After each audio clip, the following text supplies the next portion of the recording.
Headphones on, lights dimmed, total darkness around you. These 8 stories won't let you turn off the light. They'll crawl under your skin and make you look over your shoulder. Because sometimes the horror is already watching you. Don't turn off the light.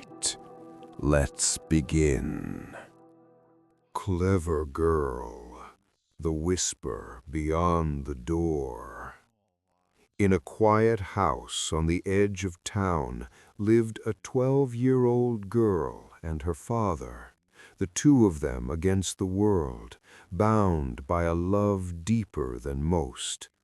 One evening, he called to say work would keep him late, very late.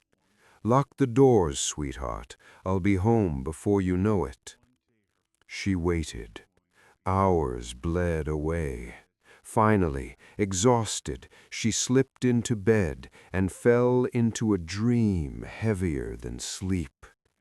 In the dream, she stood on one side of a roaring highway, cars screaming past in endless streaks of light. On the far side, her father stood waving frantically, his mouth forming words she could barely hear over the thunder of traffic. "Don't open the door." A shrill ring tore her from the dream, the doorbell, midnight sharp. Heart pounding, she leapt from bed and raced barefoot down the hall. Through the peephole she saw him, her father's familiar face, pale in the porch light, staring straight back at her. Her fingers brushed the deadbolt. Then the dream flashed behind her eyes. His face, something was wrong, too still, too perfect. The eyes didn't quite blink in rhythm with a living man. The bell rang again, insistent, impatient. "Daddy!" Her voice trembled, small against the heavy door. "Ding, ding, ding! Daddy, answer me!" Zing, zing, zing, sharper now, almost angry. "Is someone there with you?" Zing, zing, zing. "Daddy, why won't you speak?" Tears welled in her eyes. She pressed her back to the wall. I won't open the door until you say something." The bell screamed on and on, a mechanical wail that clawed at her nerves. She slid to the floor, knees drawn to her chest, and huddled in the dark corner of the hallway as the ringing drilled into her skull. Minutes stretched into an eternity, until near dawn, silence finally swallowed the sound. Exhausted, she crept back to the door on shaking legs. One last look, she told herself. Through the peephole, he was still there, exactly where he'd been all night, eyes fixed on the tiny lens. Her hand trembled on the chain. Slowly, carefully, she unlocked the door and pulled it open. A scream ripped from her throat and echoed into the empty morning. There, nailed to the outside of the door, at perfect peephole height, was her father's severed head, eyes wide, mouth frozen in a silent plea, skin drained of color by the gray light of dawn. Taped to the doorbell button fluttered a small scrap of paper. 2 words scrawled in red blood ink. "Clever girl." Whispers of the grove, the hunger of the tree guardian. In the shadowed heart of a forsaken town, where gnarled trees loomed like ancient sentinels draped in eternal gloom, there dwelled a boy whose curiosity burned brighter than fear. One fateful dusk, drawn by an irresistible whisper from the depths, he ventured into the labyrinth of those dark, enigmatic trees that choked the streets and swallowed the light. He roamed deeper into the neighborhood's twisted veins, mesmerized by the grotesque beauty of their contorted branches and the elongated shadows that danced like specters across the cracked pavement. The air grew thick, heavy with the scent of damp earth and decay, as if the trees themselves exhaled forgotten secrets. Then, without warning, realization clawed at him. He was utterly, hopelessly lost. Every trunk mirrored the last in sinister sameness, their bark etched with patterns that seemed to shift and watch. Panic slithered into his chest, cold and unrelenting, leaving him trembling and alone beneath the oppressive canopy. Desperate, he stumbled onward, retracing paths that only led to deeper entanglement. As twilight bled into night, eerie sounds began to emanate from the blackness between the towering trunks. Whispers that weren't wind, rustles that weren't leaves, low groans rising from roots buried in unhallowed soil. Dread coiled around his soul like vines, tightening with every step. Compelled by a maddening pull, he crept toward the source, heart thundering in the silence. Suddenly, an icy grip seized his arm from the void, fingers like twisted twigs digging into his flesh. A scream tore from his throat, raw and piercing, but as his eyes adjusted to the murk, terror twisted into something far worse. Before him stood a childlike figure, yet no child at all.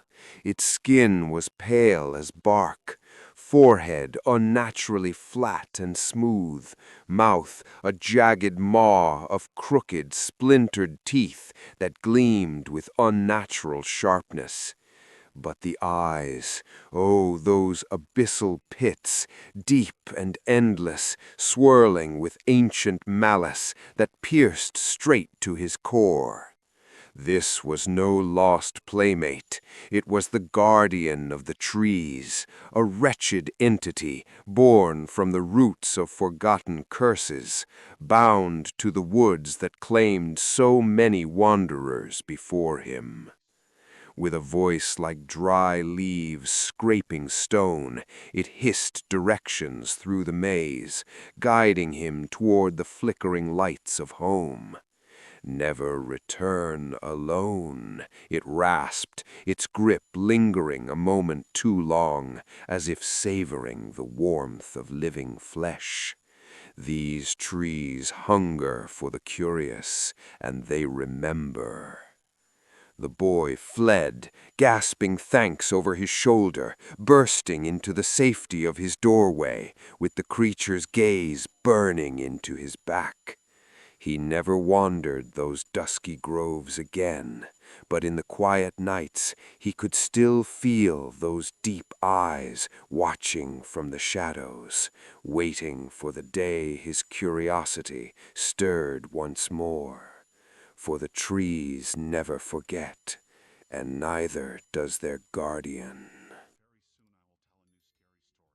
The Weeping Angel in the Window. A young couple, eager for a rare night alone, decided to escape to the cinema, leaving their two small children in the care of a babysitter, a quiet, responsible girl they'd hired from the neighborhood. The kids were tucked into bed early, their breathing soft and even. With nothing left to do, the babysitter settled into the silent house, the kind of silence that presses against your ears like deep water. Boredom crept in quickly. She wandered into the living room, eyes landing on the large television mounted above the fireplace. But she was raised politely. She didn't want to turn it on without permission. So she called the parents at the theater. "Everything's fine," she assured them. "The kids are asleep. Would it be okay if I watched a little TV?"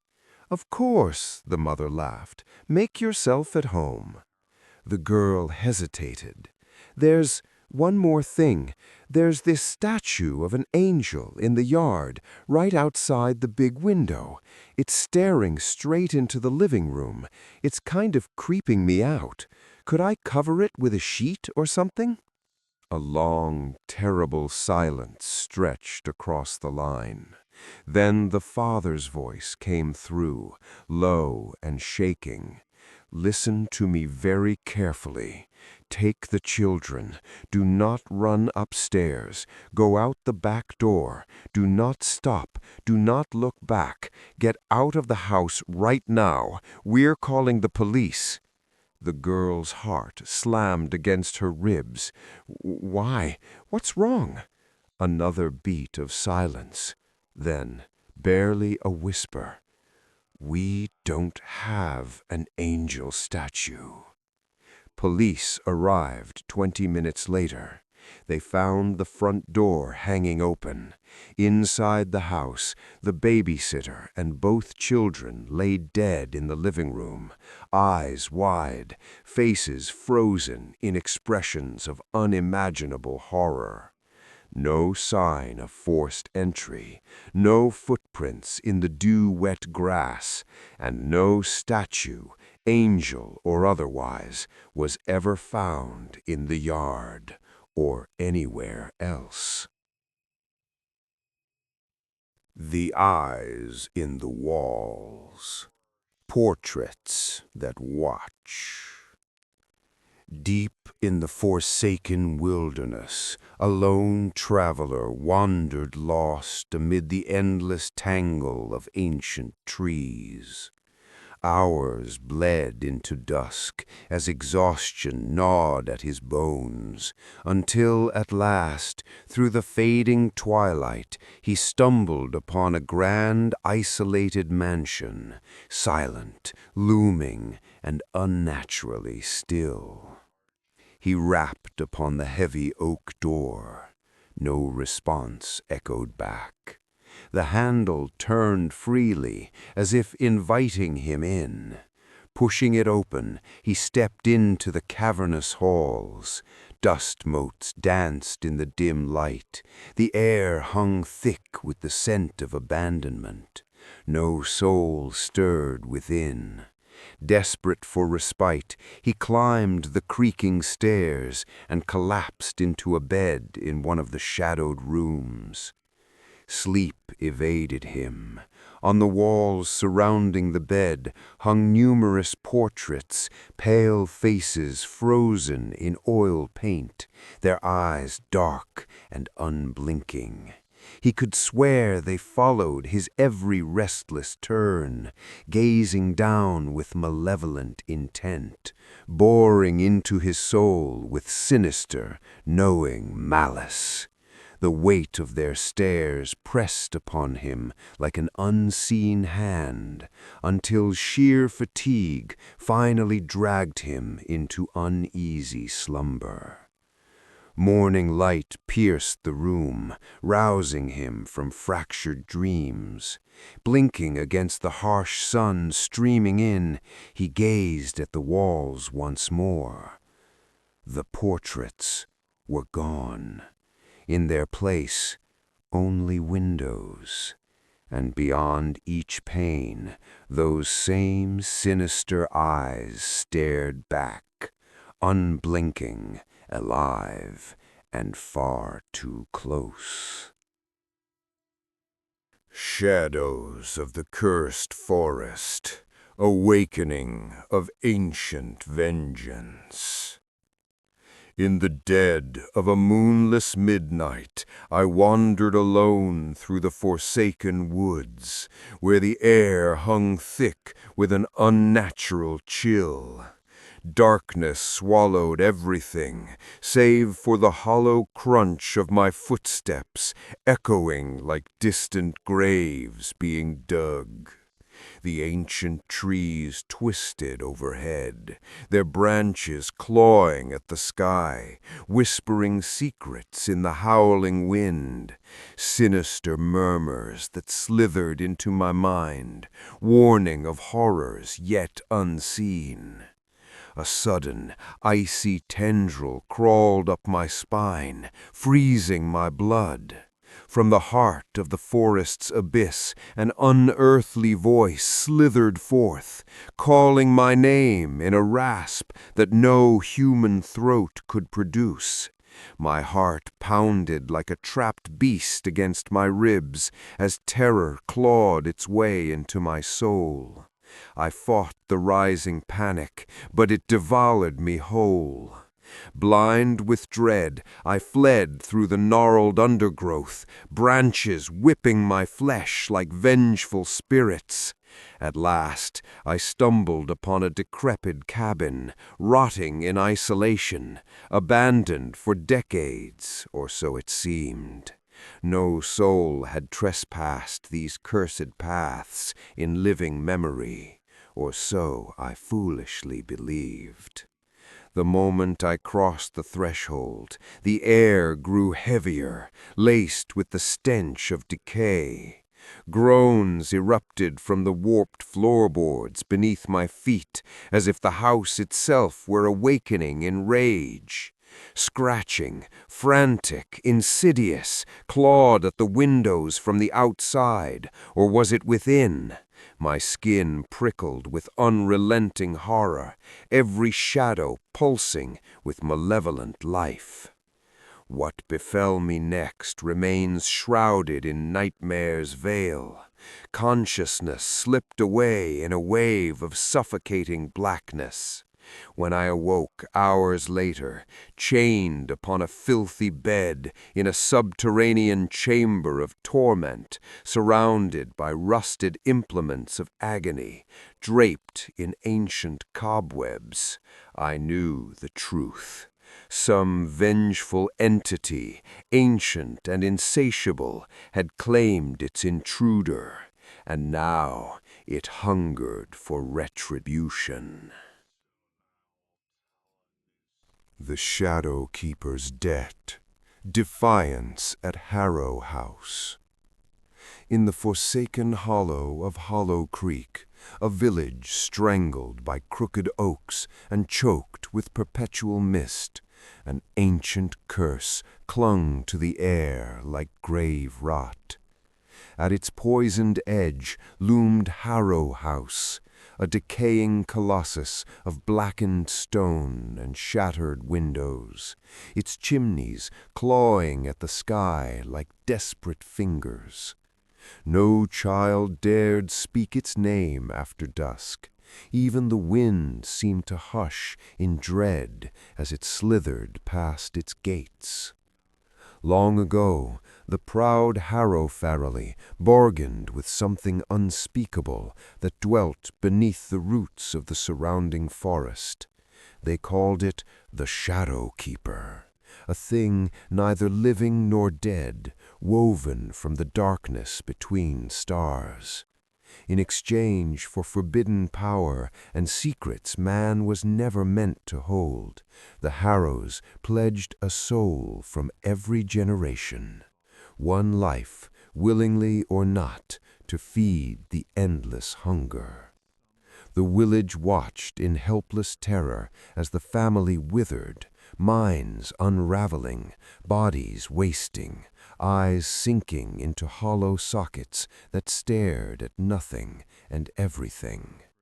The once magnificent mansion fell into ruin, its walls weeping black ichor, its halls echoing with footsteps that belonged to no living thing.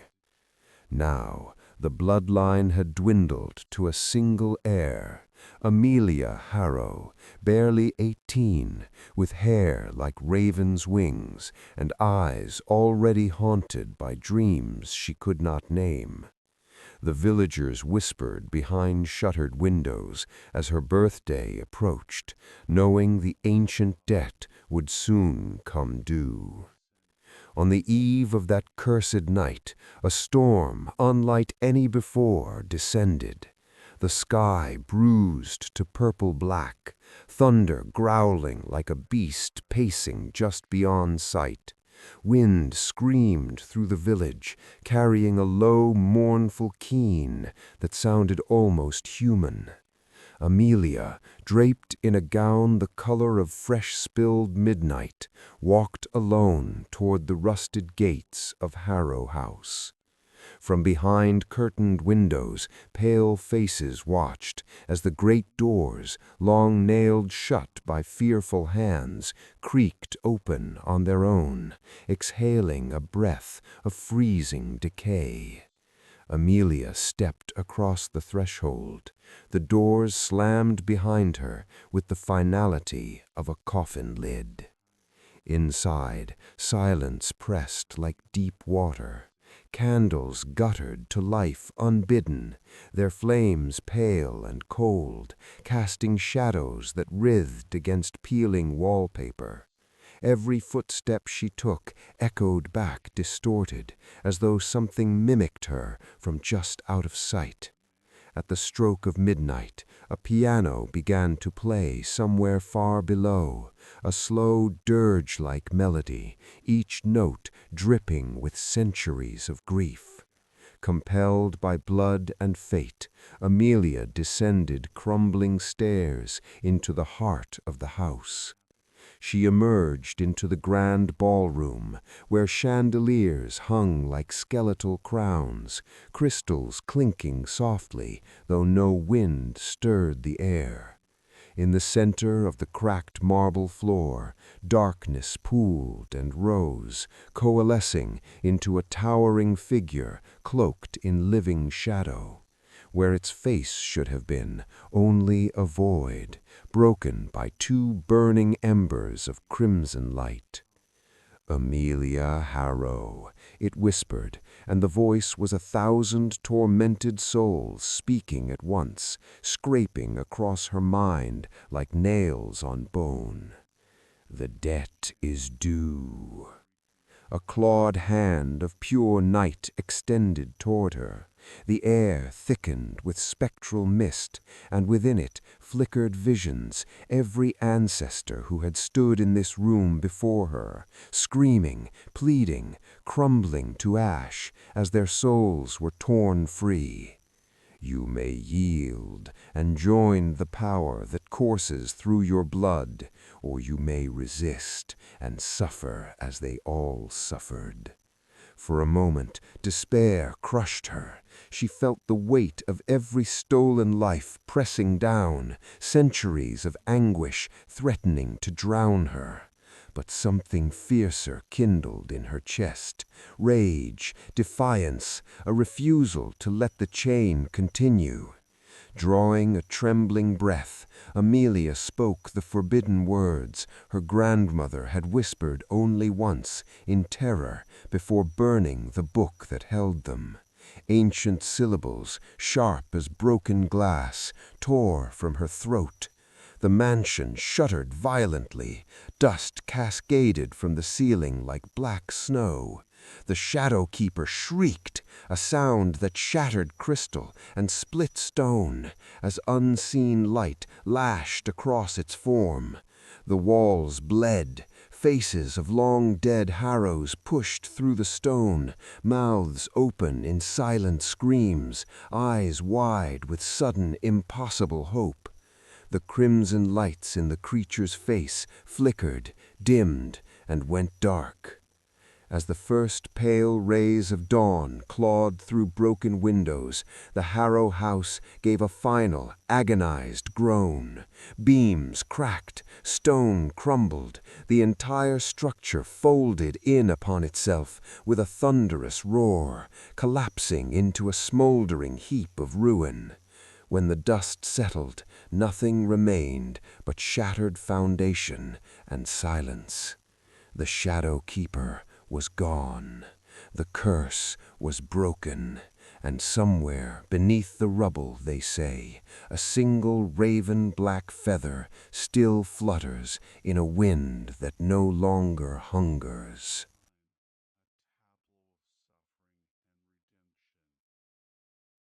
The Witch's Elixir, the Horror of Forced Love.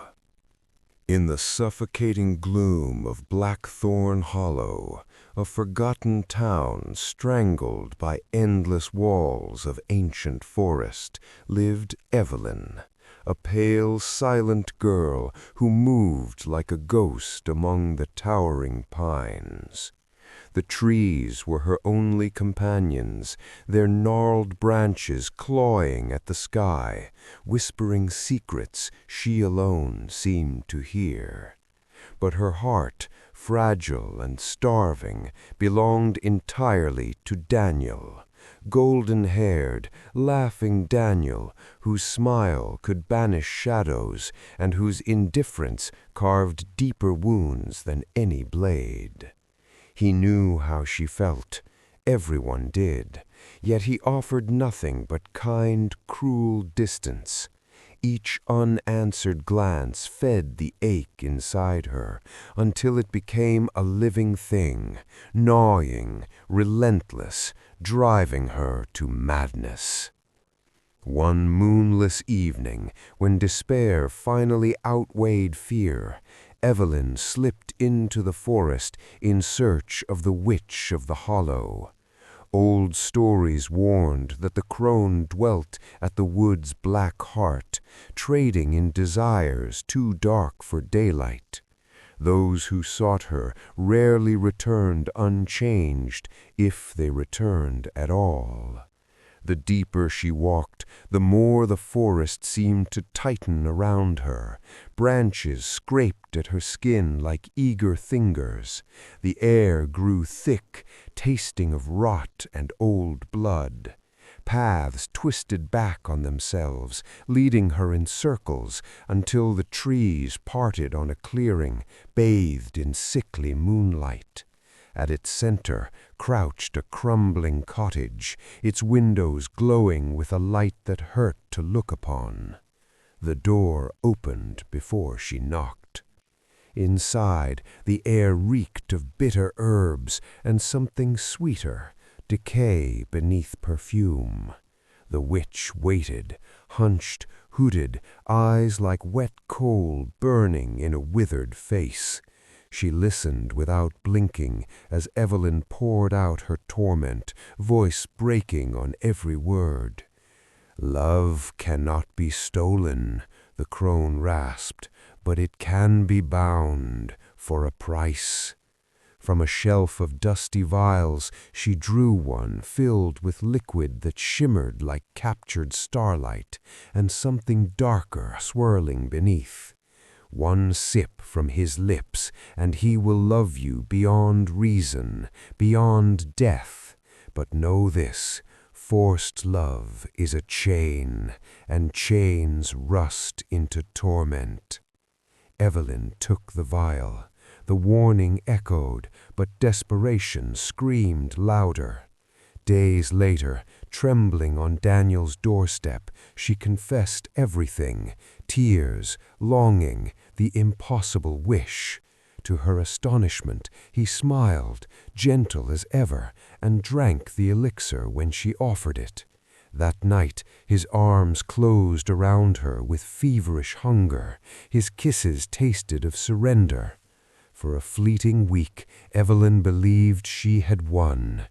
Then the change began. His laughter faded. His eyes, once bright, grew glassy and fixed, staring at her with an intensity that felt less like love and more like obsession. He followed her every move, spoke her name like a prayer or a curse. When she tried to pull away, his grip bruised. "You wanted me forever," he whispered in the dark. "Now you have me." Horror crept in slowly, then all at once. This was not love. This was possession wearing love's face. She fled back to the forest, to the witch who waited as though she had never left. "Undo it," she begged. The crone's smile was sharp as broken glass. Magic taken cannot be returned. It must be earned back through blood and truth. Venture to the heart of the woods. Face what you awakened. Only then may the chain break. The forest had become a living nightmare. Branches clawed at her clothes, whispers turned to screams, pale faces flickered between trunks, souls of others who had bargained and lost. First came the trial of memory beneath a colossal oak older than sorrow. Ghosts of every hurt she had ever caused rose around her, friends abandoned, kindnesses withheld, the slow poison of her obsession laid bare. They circled, accusing, until she fell to her knees and named each wound aloud. Only then did they dissolve into mist. Next, in a clearing lit by corpse light, stood a mirror of black glass. It showed not her face, but her soul, rotted and crawling with the elixir's corruption. Images played, Daniel's vacant stare, his hands tightening around her throat in dreams, the slow death of anything real between them. To pass, she drove a stone into the mirror's heart. It shattered with a sound like breaking bones, and the shards cut her palms, blood for blood. At last, she reached the true heart of the forest, where the trees grew so close their trunks fused into walls of living wood. There, beneath a canopy that blotted out the stars, stood Daniel, or what the elixir had made him of.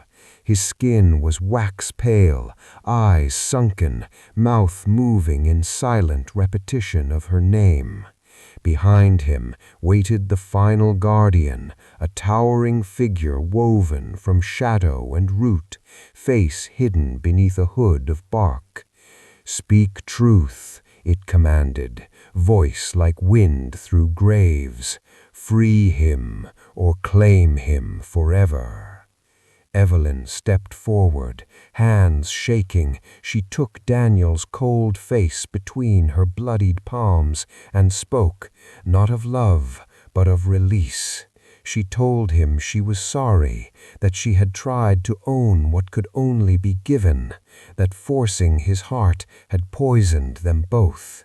For the first time since he drank, real tears filled his eyes. "I forgive you," he whispered. "Let me go." The chain snapped. The shadowy guardian bowed once and melted into the earth. Daniel stumbled back, blinking as though waking from a long fever. When he looked at her again, it was with sorrow, but with clarity. No enchantment, no hunger, just two broken people beneath merciless trees. They walked out of the forest separately as dawn bled across the sky. The bond between them was severed clean, leaving only scars and a fragile peace. Behind them, deep in the hollow, the witch closed her ancient eyes and smiled.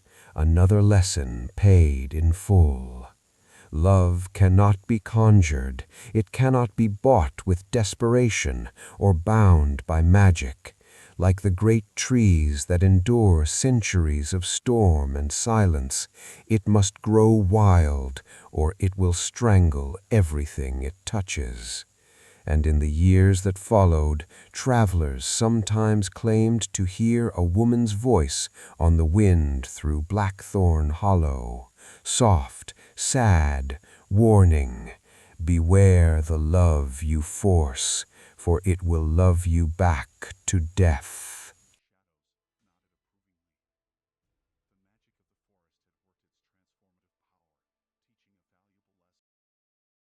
The Chronicles of Desolation, the Last Harvest, the Last Man on Earth. In a world strangled by silence, where the wind itself seemed afraid to speak, Robert Barnes existed in the ruins of what had once been a city. Streets that once thrummed with life now lay cracked and empty, lined with cars frozen forever in flight, doors flung open, engines cold, drivers long turned to bone and dust. A plague had come, swift and merciless, leaving no screams, no bodies in the streets, only absence. An absence so complete it pressed against the ears like deep water. Robert had not seen another living soul in 3 years.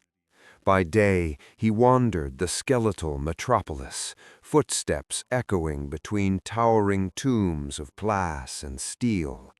By night he barricaded himself in a high-rise apartment, candle stub burning low, listening to the buildings settle like an old beast turning in its sleep. One blood-red evening, while scavenging through the hollowed shell of the city, he found an old bookstore still standing, its sign swinging crookedly on one rusted chain. The door groaned open on dry hinges, exhaling the scent of mildew and forgotten stories. Rows of swollen, warped books watched him from sagging shelves like blind sentinels. In the furthest corner, half buried beneath collapsed shelving, he unearthed a heavy volume bound in cracked black leather. No author, no publication date, only the title embossed in flaking gold. The Chronicles of Desolation. He took it home. That night, by the trembling light of his last candle, Robert opened the book. The pages were brittle, ink faded to sepia, yet the illustrations, God, the illustrations seemed freshly drawn. Shadowy figures with hollow sockets lurked behind every desolate landscape, always in the background, always watching. As he turned the pages, those figures seemed to shift when he wasn't looking directly at them, inching closer to the foreground. The text spoke of an ancient malevolence that had nearly devoured the world, not a plague of flesh, but something older, something that fed on presence itself. It slept beneath the earth, dreaming of emptiness, waking only when humanity's noise grew too loud. The book claimed the recent pandemic had not been natural. It had been a harvesting, and the harvest was not yet complete. The final chapters described a ritual, an archaic binding meant to force the entity back into slumber. It required an altar, specific words, and a sacrifice, one soul, willingly given, untainted by despair. Robert read until the candle guttered out, heart hammering against his ribs. He was the last man on earth. Who else could perform it? For weeks he searched the dead city, following clues scribbled in the margins of the chronicles. He gathered candles made of tallow rendered from forgotten church stores. He traced symbols in dust and blood from his own veins. All the while, the shadows grew bolder. At night, he heard soft scraping at the windows, 2 long fingernails, or branches that weren't there by day. In shop windows, he caught reflections that were not his own, pale faces pressed against the glass from inside, watching him pass. At last he reached the city's heart, an abandoned cathedral whose spire had cracked like a broken fang. Moonlight bled through shattered stained glass, painting the nave in bruised purples and sickly greens. At the altar waited a circle of stones exactly as the book described. He knelt. He spoke the words. His voice echoed strangely, as though the cathedral itself were answering in a tongue just beneath hearing. When he reached the final line, the offering, he drew the rusted knife across his palm, letting blood drip onto the stone. The air turned ice cold. The shadows peeled themselves from the walls and gathered, thickening into shapes that hurt to perceive. Whispers rose, thousands of voices, all speaking at once, all saying his name in tones of unbearable hunger. Then the book had lied. The ritual did not require a pure soul. It required the last soul. Robert understood in the moment the darkness surged forward. The binding was never meant to seal the entity away. It was meant to deliver the final harvest, clean, complete, and willing. He fought. He screamed the words backward, clawing at the stones, trying to break the circle. But the shadows were faster. They poured into his mouth, his eyes, his lungs, cold, endless, absolute. The cathedral fell silent once more. Morning came gray and ordinary. The city remained empty. On the altar, the chronicles of desolation lay open. Its pages were now blank, every illustration gone, every word erased.